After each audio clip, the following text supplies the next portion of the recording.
The East-West Road, with over 740 kilometers span and more than 40 short bridges, start from Lagos in the west and terminated in Calabar, Cross River State. Is a nerve that connects the nation's oil and gas wealth to the rest of the world. The deplorable state of the road in recent times leaves so much to be desired, as it has become an almost death trap to the citizenry. Unfortunately, traveling on the East-West Road requires one to be prepared to spend between 2 and 3 days before getting to one's destination, as a result of unavoidable encumbrances in between. At times, if you go to the DSC roundabout where we normally load Port Harcourt from, the drivers don't even go to Port Harcourt for some days now because the road is cut into two. If you manage to go, when you come back, you end up in the mechanic workshop with your vehicle. So the road is nothing to talk about. Not just bad, causing damage to vehicles, cause a lot of insecurity, banditry, kidnapping, and all that. Government should come and fix the road for us so that we can have good road and do our business. The bitter experience of commuters spending many hours or days in the traffic that spans as long as over 3 kilometers stretch on both lanes of the road saw the untimely death of travelers in the tanker explosion between Delta-Edo boundary in 2023, which could have been avoided.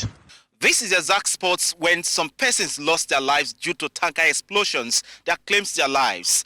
Most of them were buried at this particular spot, which is not far away from Koko Junction, here in Delta State.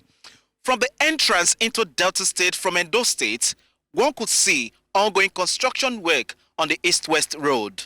Same tragic story repeated itself a few months ago when a petrol-laden tanker ran into the houses in Ometa in Okwe local government area of Delta State, killing 8 persons on the spot and razed down houses.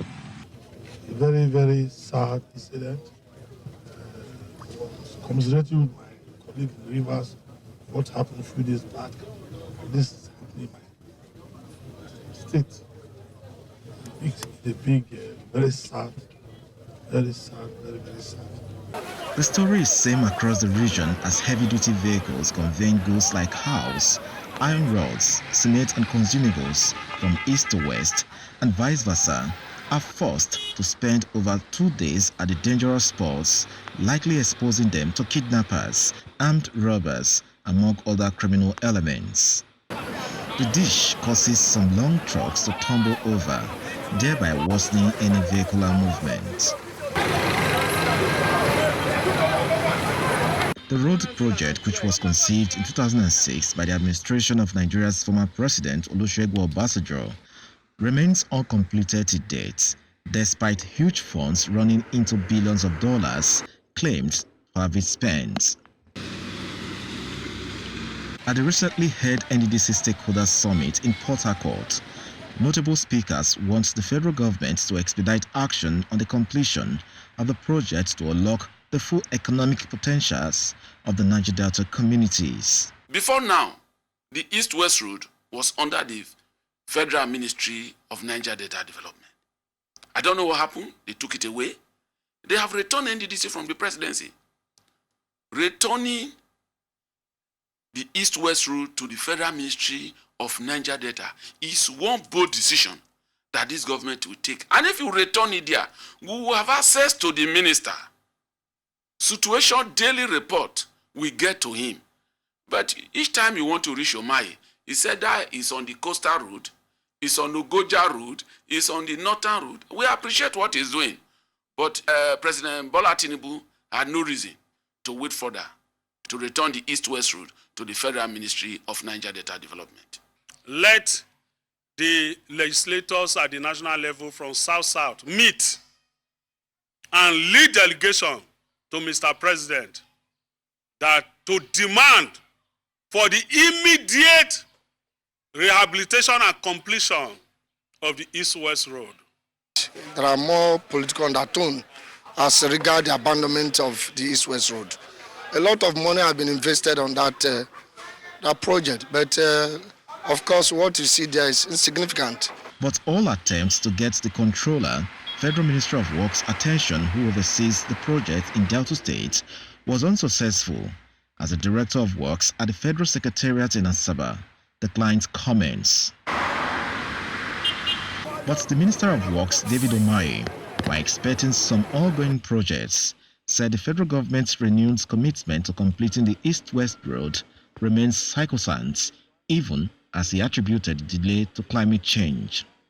He said the government has deployed the use of reinforced concrete technology on the long-delayed projects to ensure that segments of the road do not fail again. But we appeal to the public to please bear with us. This is the effect of climate change. People must know that the priorities of this government is not only road, even though it's first among it was. But the president is doing everything possible, even going outside the budgetary provisions, working with the National Assembly to provide, intervention fund to cater for these roads. And we can't blame the present administration. We can't blame the past administration. This is over 30 years of neglect. And this is also over 30 years of doing the wrong pavement. But Mr. President, who started concrete pavement when he was governor in Lagos State, has directed that some of these troubling sections should be done with concrete. While the people in the region are hopeful, they believe the federal government should match this words with actions so as to ensure a speedy completion of the key projects. In Delta, for News Central, Austin Azu.